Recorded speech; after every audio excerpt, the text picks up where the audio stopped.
Coming up here on the San Francisco 49ers Report by Chat Sports, I'm Chase Sr. Brandon Aiyuk, so far through 3 games to start the 2024 season, is killing the Niners offense, and I'm going to break down and explain why. Now, all throughout this offseason, I was a big proponent, and I had advocated for the Niners to bring Aiyuk back and give him a contract extension. Why?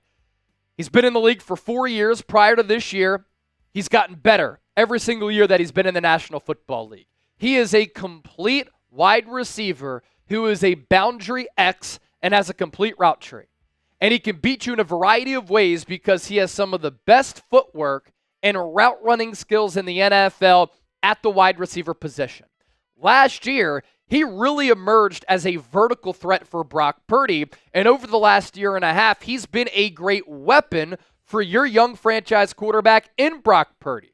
With Aiyuk's game, it really doesn't have many holes, and this is a big reason why he's gotten better every year, and last year, he was a second-team All-Pro.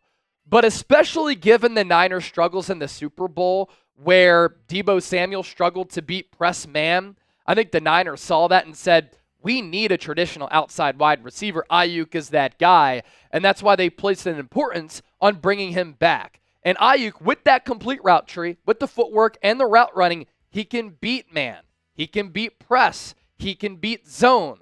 He can carve up the opposing defense in a variety of ways. Aiyuk is also coming off an all-pro season. He is young at 26 years old, and he's been durable to start his career. In Kyle Shanahan's offense, you have to be a willing blocker, and he's one of the better run-blocking wide receivers in the game. And even though the Niners gave him $30 million per year, $76 million in guaranteed money, $45 million of that, somewhere in that neighborhood, is going to be paid to him prior to April 1st of next year, that could end up being a discount if he continues to play like last year, because I think the wide receiver market will continue to explode. It will continue to reset as the NFL salary cap, because business is booming in the NFL, continues to skyrocket. But with all of that being said, there's no other way to put it. And life isn't all sunshine and rainbows. I'm going to be honest here on this show. I'm a huge Brandon Aiyuk fan. 2 years ago, I had said I'd rather have him than CD Lamb because I like his game more. Brandon Aiyuk has not been good to start the year. And him not partaking in training camp, him being a hold-in, which pretty much was a hold-out, has hurt his production. It has hurt his connection with Brock Purdy. They are not on the same page. And in turn, it has really hurt this offense because Aiyuk is out of shape, and he's just not the same player that he was last year. The numbers and the eye test do not lie to us with this example here and this case study. Aiyuk's Pro Football Focus grades through 3 games. He has an overall grade of 62.8, a receiving grade of 62.7. That is 30 points lower in both categories compared to last year when Aiyuk was a second-team All-Pro and a top 10 wide receiver in the game, where he was the second highest graded wide receiver in the league according to Pro Football Focus. He was second in yards per catch and had the 7th most yards. His Pro Football Focus grades in 2023, 92.3 overall, 92.3 receiving grade. He has gone from all-pro to all-dud. First, you look at his numbers last year. 16 games played, 105 targets, 75 catches, 1,300 plus yards, nearly 18 yards per catch, 7 touchdowns. And through 3 games, his numbers obviously down dramatically, and he's not on pace to eclipse those numbers. He only has 20 targets, 11 catches, 119 yards, 10.8 yards per catch. That is down from 17.9 and 0 touchdowns. Now, when you compare his first 3 games this year to last year, he has the same amount of targets, but last year, he had 6 more catches, and look at how much more explosive he was with the Niners' aerial attack in the pass game. 320 yards through 3 games, including 2 100-plus yard games in the first 3, and this year he has 119 yards. So he's down 200 yards from this point a year ago. His yards per catch down from 15.8 to 10.8, and he had those 2 touchdowns in week 1 against Pittsburgh. 0 so far this year. And he's never really been a touchdown machine just because he's always been surrounded by some really good players. A few thoughts on Aiyuk here, carrying off and working off of those numbers. When I've watched him, at times he's been open. And at times Brock Purdy hasn't seen him. He hasn't pulled the trigger. Purdy's been hesitant. Or the pass protection is broken down. But at the same time, Brandon Aiyuk is not in great shape like he was last year when he was the Niners' MVP throughout training camp and nobody could guard him. There is a lack of speed and explosiveness with him getting in and out of his cuts, the vertical game, and him being able to separate from defensive backs. His timing with Purdy is just flat out off, whereas the last year and a half, it was completely on. They were meshing so well, and they had this on-field kinship that was a beautiful marriage that translated to a lot of production. There have also been a few drops for Aiyuk, and he's looked like a different player. And some of the analytical numbers are also not pleasant. The 49ers as a team, in the yards after the catch category, they are second worst in the NFL. Last year, they were fifth best in the NFL at the wide receiver position. Aiyuk specifically, individually, is averaging minus 1.2 yards after the catch over expectation. That is the sixth worst mark in the NFL. And his separation per target is the third worst in the NFL. Of course, what's important to note there, separation per target. That's when Aiyuk is targeted. But when he's targeted, he's not open, and he's not giving Brock Purdy big windows. And that is the case for this entire Niners offense and this entire Niners receiving core. Because Purdy's average target separation is the second worst in the NFL at 2.9 yards. Purdy has also been pressured the sixth most times among quarterbacks in the league.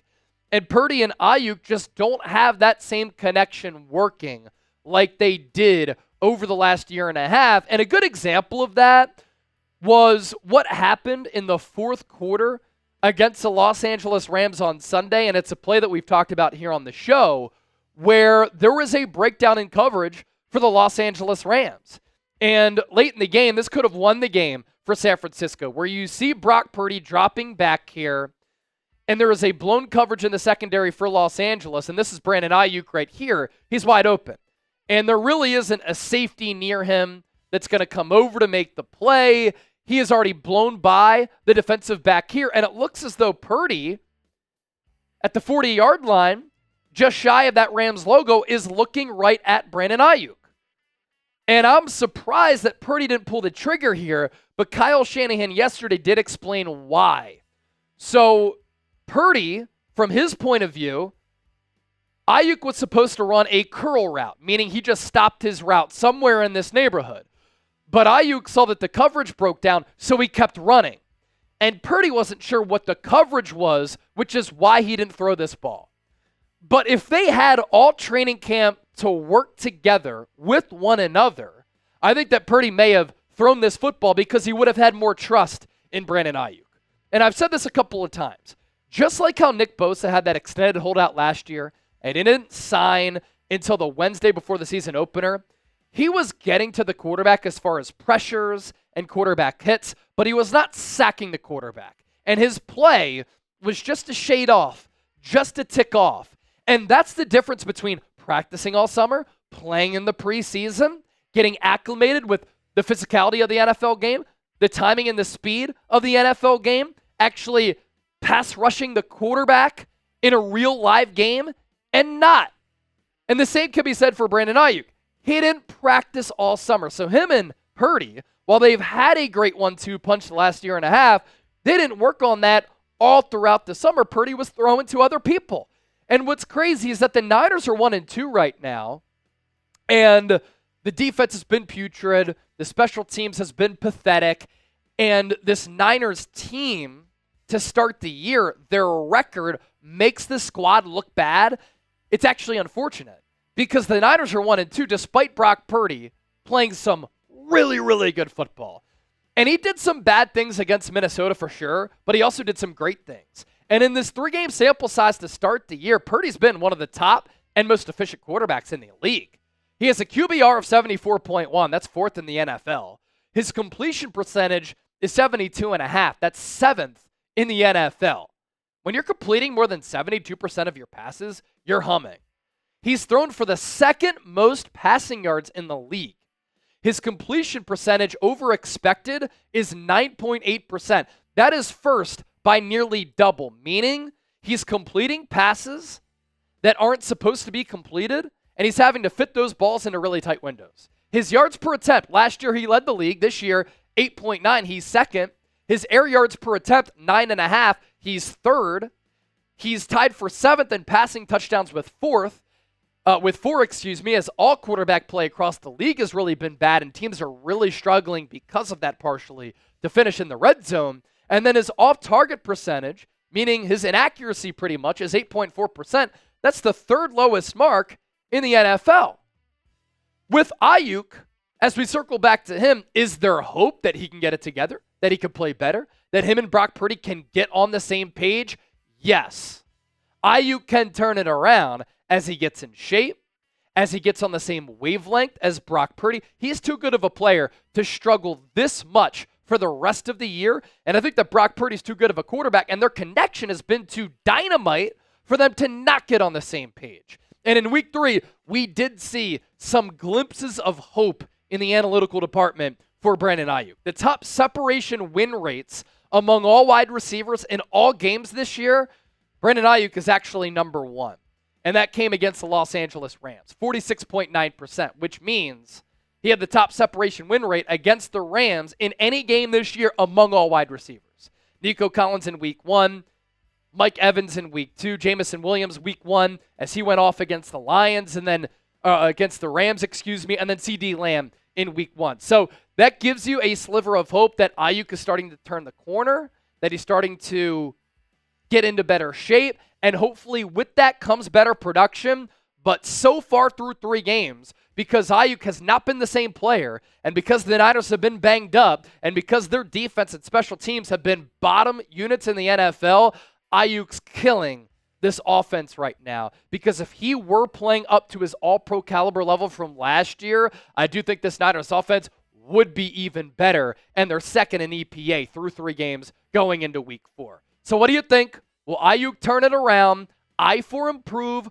W for you think this season is going to be a waste? Let me know down in the comment section. Don't forget to give me a follow on social media. In addition to the long-form content here on the Niners Report on YouTube, I put out a lot of short-form content, selfie videos, instant reactions, all types of stuff to keep you in the know with all things Niners on my social media pages.